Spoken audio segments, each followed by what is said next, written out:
Québec, il faut que tu comprennes une chose. Toi qui viens d'arriver, prendre des initiatives, généralement, c'est une très bonne chose. Mais au Québec, ce n'est pas majoritairement accepté dans les emplois. C'est bizarre, hein, mais c'est vrai. Je vais dire, on va beaucoup plus prôner, c'est dans les non-dits, c'est dans le non-verbal. On va beaucoup plus prôner pour suivre les règles, pour suivre à la lettre les règles, en place et lieu de prôner pour l'initiative dans les tâches qu'on te donne ici au Québec. Je ne sais pas pour les autres provinces, mais généralement au Québec, c'est ça. Et même si on te dit que oui, mais nous, on cherche quelqu'un qui a de l'entre-genre, on cherche quelqu'un qui a l'esprit d'initiative et toutes ces choses, il faut faire très attention. Je ne dis pas que tous les emplois n'acceptent pas l'initiative, mais dans la grande majeure partie du temps, plusieurs emplois n'acceptent pas ça. Plusieurs emplois optent pour le fait de ne respecter que les règles qu'on demande d'appliquer. Par exemple, si on te dit que ici, on marche simplement avec le fait de respecter le code d'éthique de l'employeur A. Toi, tu vas, dans l'esprit du code éthique de l'employeur A, prendre peut-être une autre voie, mais qui rejoint quand même ce que l'employeur voulait, tu risques d'avoir des problèmes. Pourquoi? Parce que si tu tombes sur quelqu'un, un directeur, ou quelqu'un qui te chapeaute, qui est by the book, et tu vas beaucoup plus en trouver, ben, tu risques d'avoir des problèmes. Tu vas te dire que mais c'est logique, ça donne le même résultat. Tu dis que non, mais non. Il faut quand même appliquer la méthodologie qui avait été comme proposée. C'est le type de problème que tu peux avoir.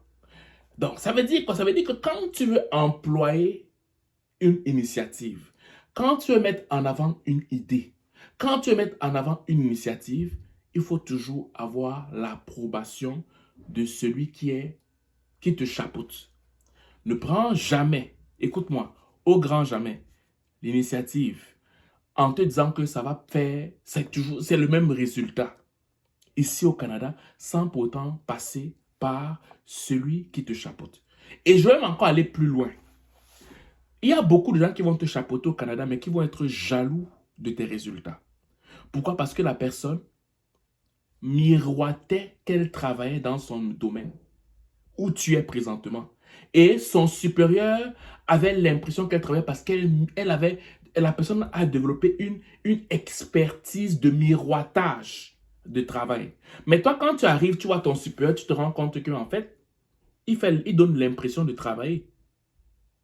Il donne l'impression, mais toi, pour montrer que tu travailles bien, tu vas commencer à innover dans ce travail. Mais non, mais le désordre là est voulu. Il y a beaucoup qui ne travaillent pas, qui font semblant de travailler parce que le désordre là est voulu. Maintenant, en apportant l'innovation, tu vas mettre à nu que plusieurs années, cette personne ne travaillait pas. Mais la personne va t'écarter. La personne va commencer à faire des mauvais rapports sur toi. Et tu auras des problèmes alors que tu n'as rien fait. Mais au contraire, tu vas apporter une touche qualitative à ton travail.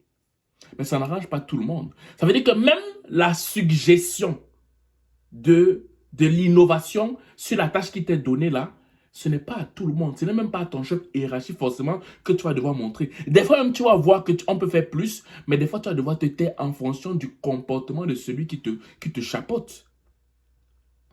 Il faut faire preuve de sagesse. Il y a des choses ici là que si vous allez être dépassé, tu vas tomber sur des gens. Ils ont développé l'expertise de donnage d'impression de travail.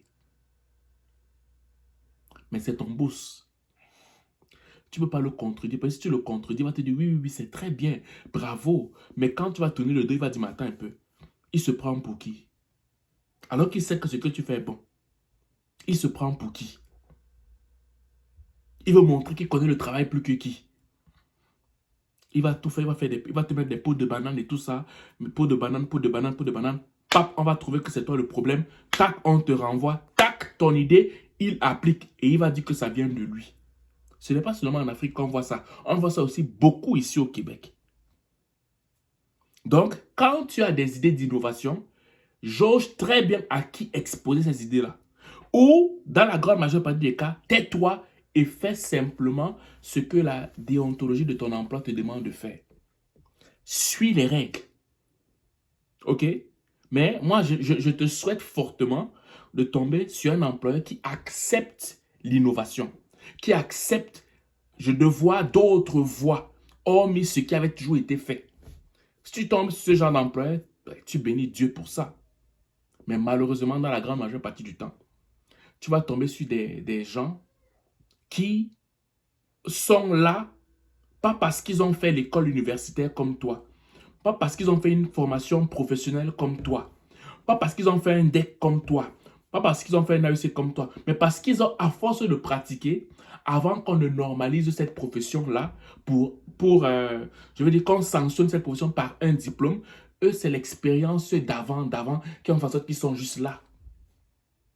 Mais toi qui apportes le rafraîchissement dans la façon de faire, ce n'est pas les bienvenus pour eux parce que eux, ils n'ont pas eu à avoir un diplôme pour être là. C'est l'expérience avant même qu'on ne crée cet emploi qui fait en sorte qu'ils sont présents. Mais ils ne vont pas accepter l'innovation. Ils ne vont pas forcément accepter l'innovation. Mais toi, tu crois que tu es hot. Tu crois que tu es très fort. Non, mais ça va l'intimider. Il va te mettre, il va tout faire pour qu'on te mette dehors. Donc, pour conclure, qu'est-ce que je veux dire? Je veux seulement te faire comprendre que quand tu veux apporter de l'innovation, ne prends pas cette initiative dans un environnement que tu n'as pas jaugé au préalable. Il faut que tu jauges l'environnement, non seulement si l'environnement accepte l'innovation, de deux, si ton chef direct accepte l'innovation. Si l'environnement accepte l'innovation et que ton chef direct n'accepte pas, ne propose rien. Tiens-toi à la déontologie de l'emploi où tu es. Tiens-toi aux règles et tu te tais. Parce que si l'environnement accepte et que ton chef n'accepte pas, ben tu vas avoir de sérieux problèmes. Si ton chef accepte l'initiative, les initiatives, l'innovation, et que l'environnement n'accepte pas, tais-toi aussi. Parce que quand ça va chauffer plus ton chef, c'est pas vrai qu'il va perdre son emploi pour toi. Malheureusement, il va devoir te vendre pour pouvoir garder son emploi en fait. OK?